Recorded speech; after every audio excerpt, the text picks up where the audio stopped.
পারস্পরিক সম্মান এবং শ্রদ্ধাবোধ সামাজিক জীবনে বা মানব সমাজে একটি নৈতিক ভিত্তি। মানব বা মানুষ সামাজিক জীব। মানুষ কখনোই একা একা বসবাস করতে পারে না বা করে না। সবসময় পরিবারে, সমাজে, রাষ্ট্রের কেন্দ্রে ঐক্যবদ্ধভাবে সামাজিকভাবে মানুষ জীবনযাপন করে এবং এ কারণেই মানুষকে সমাজবদ্ধ হয়ে মিলেমিশে চলতে হয়।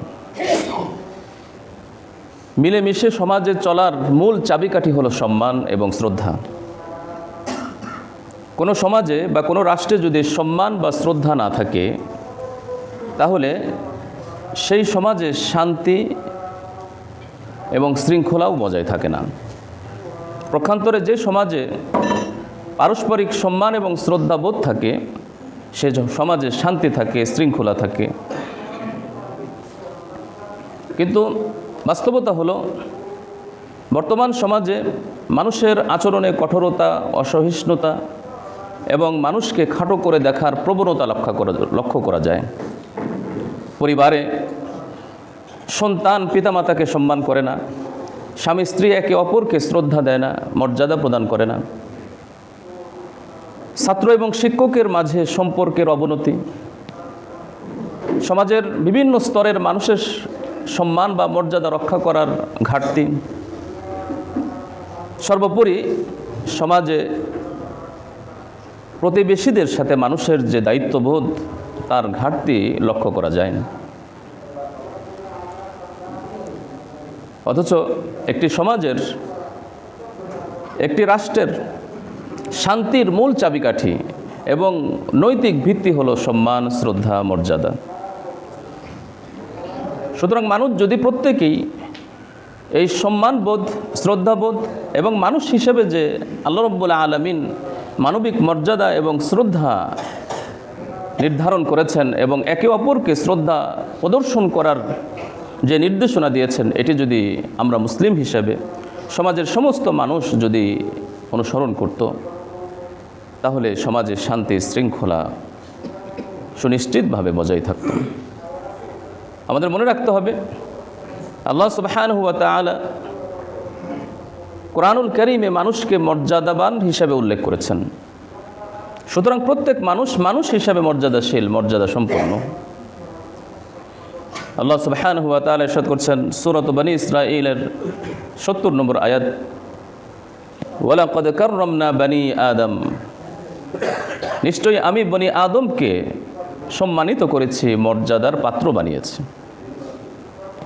ওয়া হামালনাহুম ফিল বাররি ওয়াল বাহরি, এবং আমি তাকে জলে, স্থলে, সর্বক্ষেত্রে তাদেরকে পরিবহন করিয়েছি। ওয়া রাযাকনাহুম মিনাত তাইয়্যিবাত, এবং আমি মানুষদেরকে উত্তম রিজিক প্রদান করেছি। অন্য প্রাণীর মতো অপবিত্র, নিকৃষ্ট, মন্দ রিজিক আল্লাহ তাআলা মানুষদেরকে দেন নাই। এভাবে আল্লাহ সুবহানাহু ওয়া তাআলা মানুষকে সম্মান এবং মর্যাদা প্রদান করেছেন। আমরা যদি রাসূলুল্লাহ সাল্লাল্লাহু আলাইহি ওয়াসাল্লামের হাদিস এবং তার সিরাত, জীবন চরিত্রের দিকে তাকাই তাহলে দেখতে পাবো যে তিনি মানবতার সাথে সম্মানজনক আচরণের ক্ষেত্রে এমন দৃষ্টান্ত উপস্থাপন করেছেন যা সমস্ত মানুষের জন্য অনুসরণীয়। রাসূলুল্লাহ সাল্লাল্লাহু আলাইহি ওয়াসাল্লাম শিশুদেরকে স্নেহ করতেন, বড়দেরকে সম্মান করতেন, নারীদেরকে ভালোবাসতেন। এমনিভাবে সমাজের সর্বস্তরের মানুষদেরকে তিনি মর্যাদা রক্ষা করেছেন। শুধু তাই নয়, অমুসলিমদের সাথে সৌজন্যতা রক্ষা করা এবং তাদেরকে মর্যাদা প্রদান করতেও রাসূলুল্লাহ সাল্লাল্লাহু আলাইহি ওয়াসাল্লাম কোনো কার্পণ্য করেন নাই। এই কারণেই তার সিরাত, তার জীবন চরিত্র শুধু মুসলিমদের জন্য নয়, অমুসলিমদের জন্য অনুসরণীয়। বিশ্ব মানবতার জন্য তার সিরাত এবং তার চরিত্র, তার আদর্শ অনুকরণীয়। রাসূলুল্লাহ সাল্লাল্লাহু আলাইহি ওয়াসাল্লাম সহিহ মুসলিমের 4275 নম্বর বর্ণনায় বিদায় হজের ভাষণে যেই বিষয়টি খুব গুরুত্ব সহকারে উল্লেখ করেছেন, তা হলো ইন্না দিমাআকুম ওয়া আমওয়ালাকুম ওয়া আরাদাকুম হারামুন আলাইকুম। হে মানব সকল, তোমরা শুনে রাখো, তোমাদের পারস্পরিক রক্ত এবং তোমাদের মাল দৌলত সহায় সম্পত্তি, ওয়া আরাদাকুম এবং তোমাদের সম্মান, তোমাদের মর্যাদা, ইজ্জত, আব্রু একে অপরের জন্য ক্ষুণ্ণ করা তোমাদের জন্য হারাম। তো সুতরাং কোনো মানুষ অন্য কোনো মানুষের সম্মানে আঘাত দিবে না, কোনো মানুষ অন্য কোনো মানুষের সম্পদ অন্যায়ভাবে গ্রাস করবে না, আত্মসাৎ করবে না, এবং একজন আরেকজনের উপর হাত তুলবে না, খুন করবে না, রক্ত ঝরাবে না।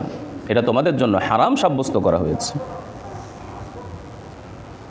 এমনিভাবে রাসূলুল্লাহ সাল্লাল্লাহু আলাইহি ওয়াসাল্লাম তিরমিজির 3270 নম্বর বর্ণনায় মক্কা বিজয়ের দিন যে ভাষণ দিয়েছিলেন, সেই ভাষণে এই বিষয়টি খুব গুরুত্ব সহকারে বর্ণনা করেছেন। ইবনে ওমর রাদিয়াল্লাহু তাআলা আনহু বলেন, রাসূলুল্লাহ সাল্লাল্লাহু আলাইহি ওয়াসাল্লাম মক্কা বিজয়ের দিন আমাদের সামনে খুতবা দিয়েছিলেন। খাতাবান নাস ইয়াউমা ফাতহি মক্কা, মক্কা বিজয়ের দিন তিনি খুতবা দিয়েছেন।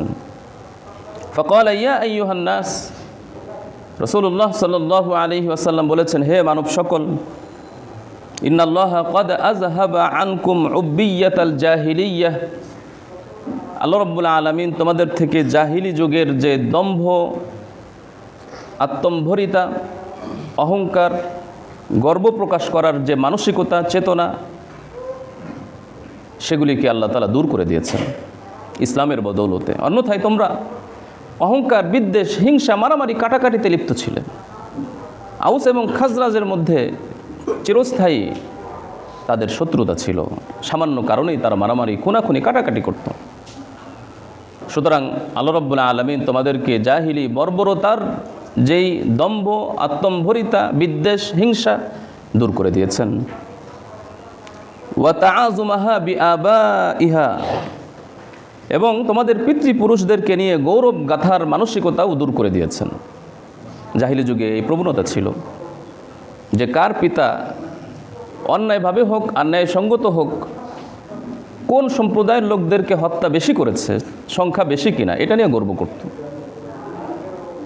এভাবে পিতৃপুরুষের গৌরব গাথা বর্ণনা করার মানসিকতা আল্লাহ তাআলা তোমাদের থেকে দূর করে দিয়েছেন। সুতরাং এখন মানুষ হিসাবে তোমরা সকলেই সমান। তবে পৃথিবীতে দুই রকমের মানুষ, ফান্নাস রাজুলান, রাজুলুন বিররুন তাকিয়ুন, বাররুন তাকিয়ুন।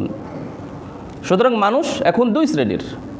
এক শ্রেণীর মানুষ হলো যারা হবে সৎ, তাকি, মুত্তাকি, পরহেজগার, কারিমুন, উদার এবং সম্মানিত, মর্যাদাবান। আর এক প্রকার মানুষ হলো ফাজির, পাপাচার, শাকিয়ুন, অভাগা, হাইয়িনুন আলাল্লাহ, আল্লাহর কাছে ঘৃণিত। অর্থাৎ মানুষ হিসেবে তোমরা সকলেই সমান, তবে তারপরেও তোমাদের কর্মের কারণে, নীতিগত পার্থক্যের কারণে তোমাদের মাঝে দুটি শ্রেণী হবে। এক শ্রেণীর মানুষ হবে ভালো, সৎ, আল্লাহর কাছে সম্মানিত। আর এক শ্রেণীর মানুষ হলো ফাজের, পাপাচার, হতভাগা, অভাগা এবং আল্লাহর কাছে ঘৃণিত। তবে একথা তোমরা মনে রাখো, ওয়ান্নাস বানু আদম, সমস্ত মানুষ আদমের সন্তান। ওয়া খলাকাল্লাহু আদম মিন তুরাব, আর আদমকে আল্লাহ রাব্বুল আলামিন সৃষ্টি করেছেন মাটি থেকে। অর্থাৎ ভালো হোক, মন্দ হোক, সৎ হোক, অসৎ হোক, মানুষ হিসাবে কিন্তু মর্যাদা ঠিকই আছে। কারণ সমস্ত মানুষ আদমের সন্তান, আর আদমের সৃষ্টির উপাদান হলো মাটি। সুতরাং তোমাদের মাঝে সেই উপাদান রয়েছে, তা হলো মাটি। এর মধ্যে কোনো পার্থক্য নাই। সুতরাং মানুষ হিসেবে তোমরা একে অপরকে শ্রদ্ধা করবে, মর্যাদা দিবে। সম্মানিত মুসল্লিবৃন্দ, একটি হলো সম্মান, আরেকটি হলো ভালোবাসা। অনেক ক্ষেত্রেই সম্মান, ভালোবাসা আমরা একত্রে ব্যবহার করি, কিন্তু এর সূক্ষ্ম পার্থক্য আছে। সম্মান হলো নীতিগত, ন্যায়সঙ্গত, যা কখনো কমে না। কিন্তু ভালোবাসা কখনো কখনো আবেগ নির্ভর হয়, কখনো কখনো কমে যায়, কখনো কখনো বাড়ে। সুতরাং একে অপরের সাথে যে সম্মান প্রদর্শন করতে হবে, শ্রদ্ধাবোধ, সৌজন্যতা এবং শ্রদ্ধাশীল আচরণ, এটির মূল ভিত্তি হলো সম্মান, আর এই সম্মান হলো নীতিগত সম্মান। অর্থাৎ এই সম্মান কখনোই কমবে না, এই মর্যাদা কখনোই আবেগ নির্ভর নয়, যে কখনো কখনো এক সময় এক ব্যক্তিকে আমি সম্মান বেশি করব, আবার তাকেই আমি এক সময় খুব দোষারোপ করে, সমালোচনা করে, গীবত করে তার সম্মানের হানি করব। এমনটি মানুষ হিসেবে, অন্ততপক্ষে মুসলিম হিসেবে কখনোই কাম্য নয়। এজন্য সমস্ত মানুষকেই নৈতিকভাবে সম্মান করতে হবে, মর্যাদা দিতে হবে। এই সম্মান কখনোই ক্ষুণ্ণ করা যাবে না, এই সম্মান কখনোই কমবার নয়, যেন আমাদের থেকে না কমে এই মানসিকতা লালন করতে হবে। রাসূলুল্লাহ সাল্লাল্লাহু আলাইহি ওয়াসাল্লাম বিভিন্নভাবে মানুষদেরকে সম্মান দিয়েছেন। তিরমিজির 1919 নম্বর বর্ণনায় 1919 নম্বর বর্ণনায় এসেছে, রাসূলুল্লাহ সাল্লাল্লাহু আলাইহি ওয়াসাল্লাম এক মজলিসে বসা ছিলেন, মজলিসে ভরা মানুষ। তিনি দেখতে পেলেন যে বাহির থেকে একজন বৃদ্ধ বয়স্ক লোক রাসূলের সাথে সাক্ষাৎ করার জন্য সামনে অগ্রসর হওয়ার চেষ্টা করছেন, কিন্তু ভিড়ের কারণে তিনি অগ্রসর হতে পারছিলেন না। রাসূলুল্লাহ সাল্লাল্লাহু আলাইহি ওয়াসাল্লাম প্রত্যক্ষ করলেন যে সাহাবীরা ওই বয়স্ক মানুষের সম্মান এবং মর্যাদা রক্ষা করার ক্ষেত্রে তৎপর নয়। তিনি তৎক্ষণাৎ সাহাবীদেরকে সতর্ক করলেন এবং বললেন, লাইসা মিন্না মান লাম ইয়ারহাম সাগীরানা ওয়া ইউওয়াক্কির কাবীরানা। নবী করিম সাল্লাল্লাহু আলাইহি ওয়াসাল্লাম বললেন যে সে আমাদের দলভুক্ত নয়, সে মুসলিম হিসেবে মুসলিমদের আদর্শ লালন করছে না, যে বড়দেরকে সম্মান করে না এবং ছোটদেরকে আদর করে না, স্নেহ করে না। অর্থাৎ সামগ্রিক বিচারে যদি আমরা মানুষকে ভাগ করি, তাহলে হয়তো মানুষ ছোট হবে, না হলে বড় হবে বয়সের দিক থেকে।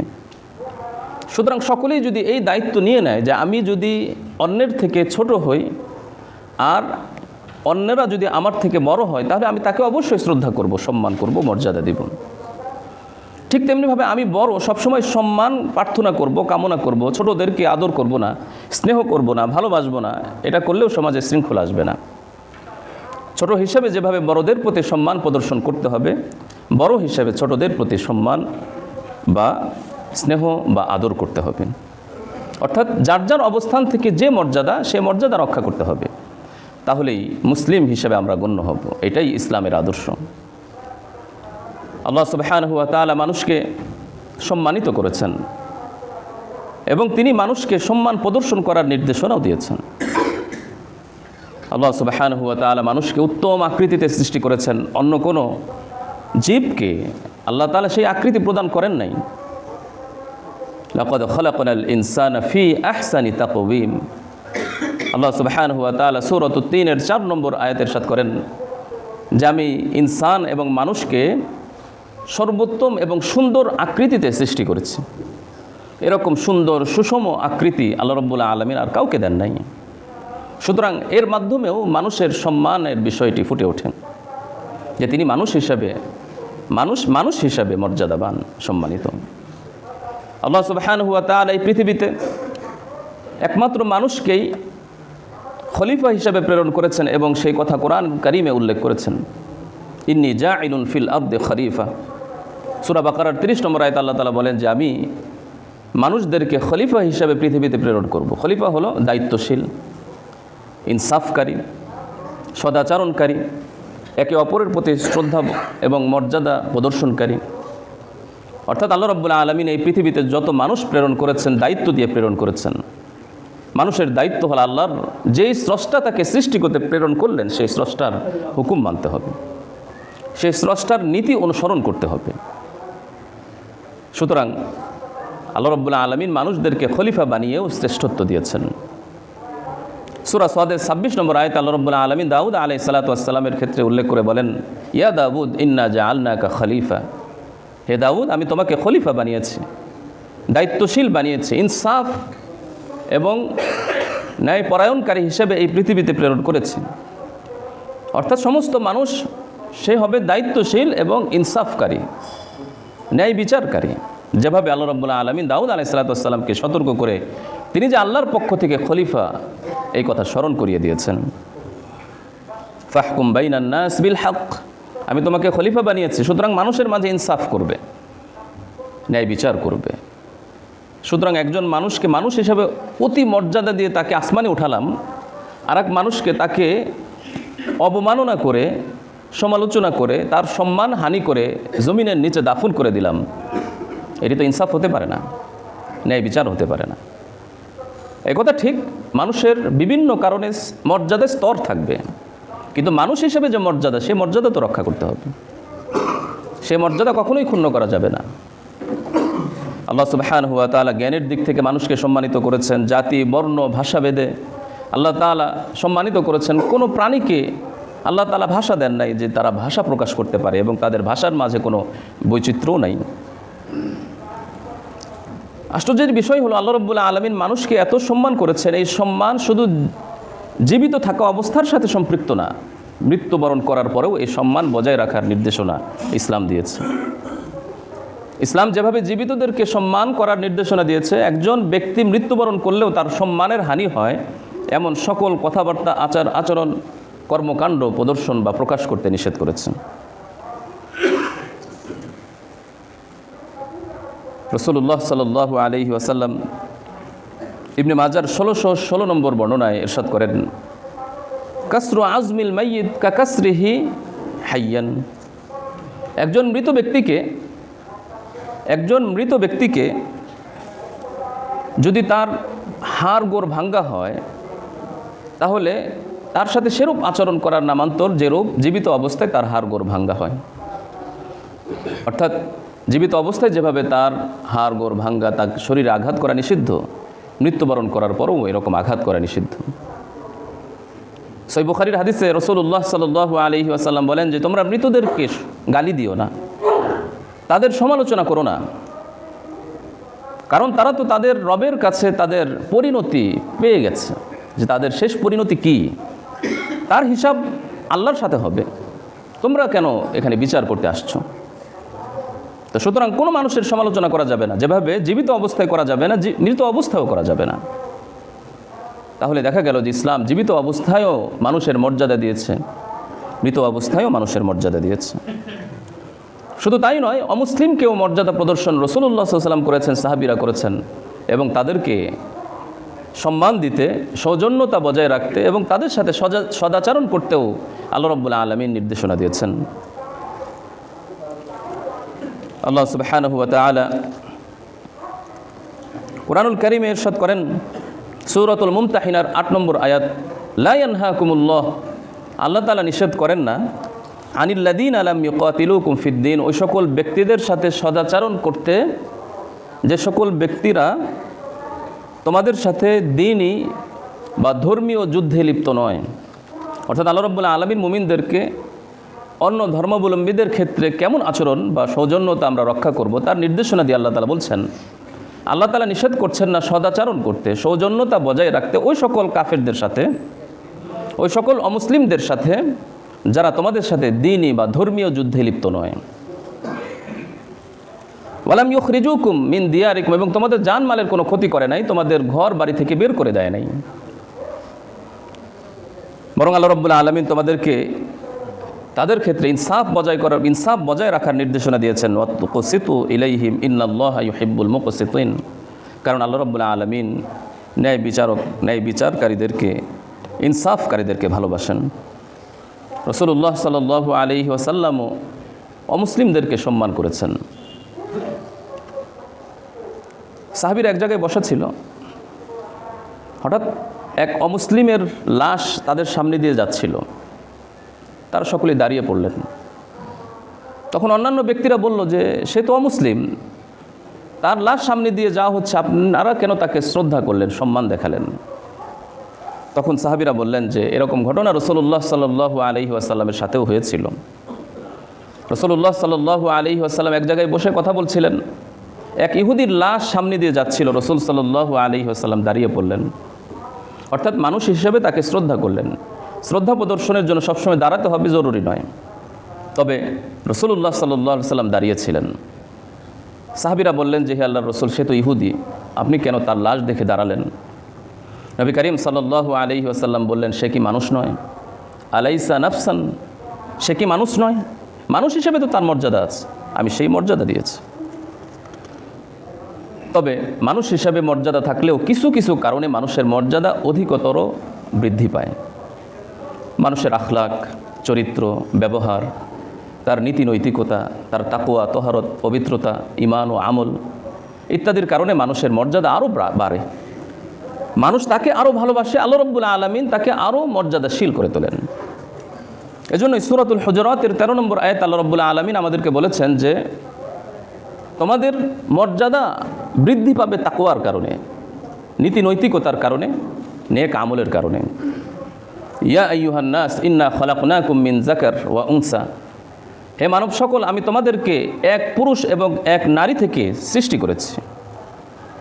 ওয়া জাআলনাকুম শুউবান ওয়া ক্বাবাইল, এবং আমি তোমাদেরকে গোত্র এবং বিভিন্ন বংশে বিভক্ত করেছি।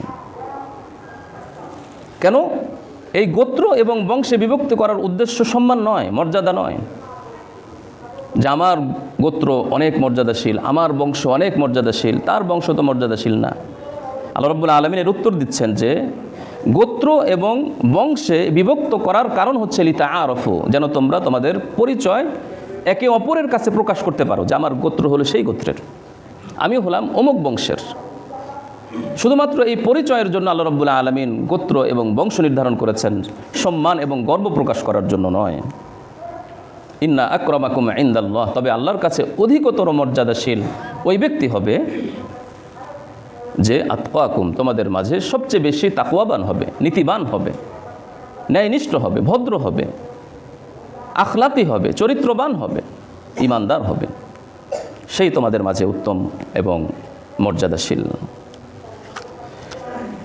এই বিষয়টি রাসূলুল্লাহ সাল্লাল্লাহু আলাইহি ওয়াসাল্লাম আরও সুস্পষ্টভাবে উল্লেখ করেছেন। মিশকাতের 4696 নম্বর বর্ণনা এসেছেন, নবী করিম সাল্লাল্লাহু আলাইহি ওয়াসাল্লাম বলেন, আনসাবুকুম হাদিহি লাইসাত বিমাসাব্বাহ, তোমাদের এই যে বংশ পরম্পরা বা বংশের বিভক্তি, গোত্রের বিভক্তি, এটা এমন নয় যে তোমরা এর মাধ্যমে একজন আরেকজনকে গালি দিবে।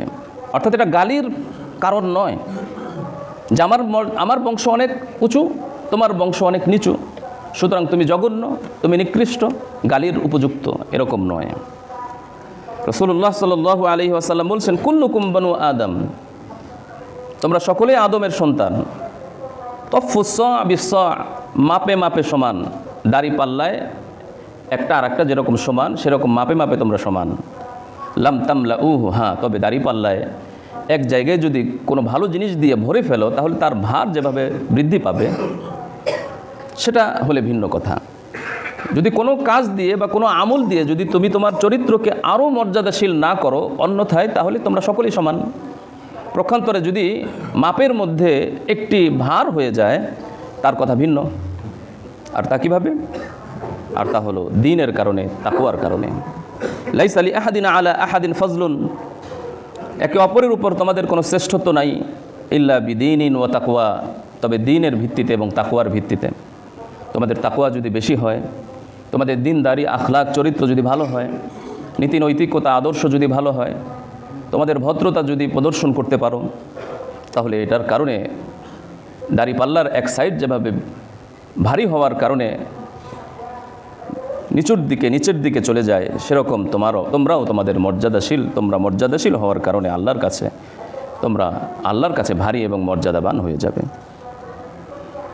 তো ইসলাম শুধুমাত্র মানুষদেরকে সম্মানিত করে নাই, বরং মানুষদেরকে সম্মান প্রদর্শন করার নির্দেশনাও দিয়েছে। সূরাতুল বাকারার 83 নম্বর আয়াতে আল্লাহ তাআলা বলেন, ওয়াকুলু লিন-নাসি হুসনা, এখানে কোনো জাতি, ধর্ম, বর্ণ কোনো কিছু পার্থক্য না করেই আল্লাহ তাআলা বলছেন তোমরা সকলেই মানুষদের সাথে সদাচরণ করো, সুন্দর কথা বলো, হুসন, ভালো কথা বলো, ভালো আচরণ করো। অন্য হাদিসে রাসূলুল্লাহ সাল্লাল্লাহু আলাইহি ওয়াসাল্লাম বলেন, বিদায় হজের ভাষণে এই হাদিসটি প্রসিদ্ধ, 22,978 নম্বর বর্ণনা এসেছে। রাসূলুল্লাহ সাল্লাল্লাহু আলাইহি ওয়াসাল্লাম বলেছেন যে, হে মানব সকল, কোনো অনারবীর উপর আরবের শ্রেষ্ঠত্ব নাই, কোনো আরবের উপর অনারবীর শ্রেষ্ঠত্ব নাই, কোনো কালো বর্ণের মানুষের উপর সাদা বর্ণের মানুষের শ্রেষ্ঠত্ব নাই, কোনো সাদা বর্ণের মানুষের উপর কালো বর্ণের মানুষের মাঝে কোনো শ্রেষ্ঠত্ব নাই, সকলেই সমান, তবে শ্রেষ্ঠত্ব হবে তাকওয়ার ভিত্তিতে। অর্থাৎ নীতি নৈতিকতা, আদব, আখলাক, চরিত্রের ভিত্তিতে। সুতরাং এইভাবে যদি আমরা আমাদের পরিচয় যদি আমরা চিনতে পারি যে আমি কে, মানুষ হিসাবে আমাদের দায়িত্ব কী, আবার মানুষের মধ্যে আমি মুসলিম হিসাবে আমার দায়িত্ব আরও বেশি। সুতরাং আল্লাহর এই নির্দেশনাগুলো পালন করতে হবে, রাসূলুল্লাহ সাল্লাল্লাহু আলাইহি ওয়াসাল্লামের নীতি আদর্শগুলোকে পালন করতে হবে। আমরা যদি এভাবে আমাদের পরিবারে সকলকে সম্মান করি, সন্তানেরা পিতাকে মাতাকে সম্মান করবে, শ্রদ্ধা করবে, পিতা মাতাও সন্তানদেরকে স্নেহ করবে, অবিচার করবে না, তাদের মাঝে ইনসাফ বজায় রাখবে, একজনকে প্রাধান্য দেওয়া আর একজনকে প্রাধান্য না দেওয়া এমন আচরণ করবে না। ঠিক তেমনিভাবে স্বামী স্ত্রী একে অপরের প্রতি শ্রদ্ধা এবং সম্মান বজায় রাখলে, ছোটরা বড়দেরকে, বড়রা বড়দেরকে সম্মান এবং স্নেহ বজায় রাখলে অবশ্যই সেই পরিবার আদর্শময় পরিবার হয়ে যাবে। ঠিক তেমনিভাবে সমাজের মানুষ যদি একে অপরকে শ্রদ্ধা করে, সম্মান করে, প্রতিবেশীদের প্রতি দায়িত্ব আদায় করে, শিক্ষক শিক্ষার্থীর মাঝে যে সম্পর্ক সেটা অটুট থাকে, আলেম ওলামা হাফেজ দিনের ধারক বাহকের প্রতি সম্মান এবং মর্যাদা অক্ষুণ্ণ রাখে, শ্রমিক কর্মচারী মানুষ, কেয়ারটেকার ড্রাইভার তাদের সাথে সুন্দর আচরণ এবং মানুষ হিসেবে তাদের মর্যাদা প্রদান করে, দুর্বল অসহায় প্রতিবন্ধী এমনিভাবে সংখ্যালঘু যারা আছে তাদের প্রতিও মর্যাদা রক্ষা করে এবং সৌজন্যতা বজায় রাখে, তাহলে আমাদের সমাজও শান্তিময় সুখময় সমাজ হয়ে যাবে। আমাদের সমাজে বর্তমানে ভিন্ন মতাবলম্বী যারা, তাদের প্রতি অসহিষ্ণু আচরণ করা হয় অথবা ভিন্ন ধর্মীদের প্রতি খারাপ আচরণ করা হয়, এটাও ইসলামে নিষেধ করা হয়েছে। তবে একথা মনে রাখতে হবে, ভিন্ন মত প্রদর্শন করার ক্ষেত্রে আমাদেরকে মনে রাখতে হবে অবমাননা, কটূক্তি, অশালীন বাক্য এ জাতীয় কথা বলা যাবে না। আপনি সম্মান বজায় রেখে আপনি ভিন্ন মত প্রকাশ করতে পারেন না। সুতরাং এক্ষেত্রে এই মত প্রকাশ করার অনুমতি ইসলাম দিয়েছেন। ঠিক তেমনিভাবে ভিন্ন ধর্মাবলম্বী যারা আছে তাদের ক্ষেত্রেও সহিষ্ণু এবং তাদের প্রতি সৌজন্যতা বজায় রাখার নির্দেশনা দেওয়া হয়েছে। তবে এক্ষেত্রে এই কথা মনে রাখতে হবে, তাদের সম্মান করার অর্থ এটি নয় যে তাদের দিন, তাদের আকিদা বিশ্বাস, তাদের ধর্ম, তাদের ধর্মীয় অনুষ্ঠানে গিয়ে তাদের সাথে একাত্মতা প্রকাশ করতে হবে, বিষয়টি তা না। এর দ্বারা উদ্দেশ্য হচ্ছে নৈতিক সৌজন্যতা প্রদর্শন করা। হাদিস এসেছে, রাসূলুল্লাহ সাল্লাল্লাহু আলাইহি ওয়াসাল্লাম বলেন, সহিহ বুখারী ৭২৫৭ নম্বর বর্ণনা, লা তাআতা ফি মাসিয়াতিন, অন্যায় এবং মন্দ কাজে কোনো আনুগত্য করা যাবে না, ইন্নামা তাআতু ফিল মারুফ, ভালো কাজে আনুগত্য করা হবে। সুতরাং অমুসলিমদের সাথে সৌজন্যতা বজায় রাখার ক্ষেত্রে আমাদের সীমাবদ্ধতা আছে, আর তা হলো তাদের আকিদা বিশ্বাস লালন করা যাবে না, তাদের ধর্মীয় আচার আচরণ গ্রহণ করা যাবে না, সেগুলিকে পরিহার করতে হবে। এভাবে যদি আমরা আমাদের সামাজিক দায়িত্বগুলো পালন করি তাহলে আমাদের সমাজ সুখময় হবে, পরকালেও আমরা নাজাত পাবো, পরকালেও আমরা সুখ শান্তি লাভ করবো। আল্লাহ তাআলা আমাদের সকলকে বোঝার এবং আমল করার তৌফিক দান করুন, আমিন। যারা সুন্নত পড়েনি সুন্নত আদায় করে।